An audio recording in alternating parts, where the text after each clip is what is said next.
Hello বন্ধুরা, তোমরা সবাই কেমন আছো? তো আমি আজকে আবার একটা রান্নার ভিডিও নিয়ে চলে এসেছি। আজকে কী রান্না করছি সেটাই তোমাদের সাথে শেয়ার করব। দেখো বন্ধুরা, আজকে আমি চাউমিন করছি।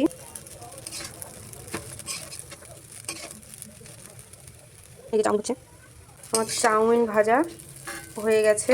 তোমাদের দাদাভাই এখন গেল সস নিয়ে আসতে। তুমি সস নিয়ে এসেছো? এই দেখো বন্ধুরা, সস নিয়ে এসেছে। সস আমি অতটাও খেতে ভালোবাসি না, আমার ভালো লাগে না খেতে। তোমার দাদাভাই খাবে, সেই কারণে ছোট সসটা এনেছে। এই যে উপায় থাকলে কি সারা জানতাম, আর উপায় নেই, ভাত তো রান্না হয়নি, ওই চাউমিন খেয়ে রাত কাটতে হবে, বুঝতে পেরেছি। আমাদের দাদাভাই সস নিয়ে চলে এসেছে, আর আমার চাউমিন এদিকে হয়ে গেছে। তো এখন গরম গরম দেখো, কড়াইয়ের মধ্যে থেকে গরম গরম চাউমিন দেখো তুলে খাচ্ছে। দেখো বন্ধুরা, কি বলবো, গরম লাগছে না তোমার? দেখো একটু অবস্থা দেখো, গরম গরম চাউমিন কড়াইয়ের থেকে তুলে খাচ্ছে। তো দেখো বন্ধুরা, আমাদের চাউমিন হয়ে গেছে। এই যে আমরা চাউমিন নিয়ে চলে এসেছি, এখন খাওয়া হবে।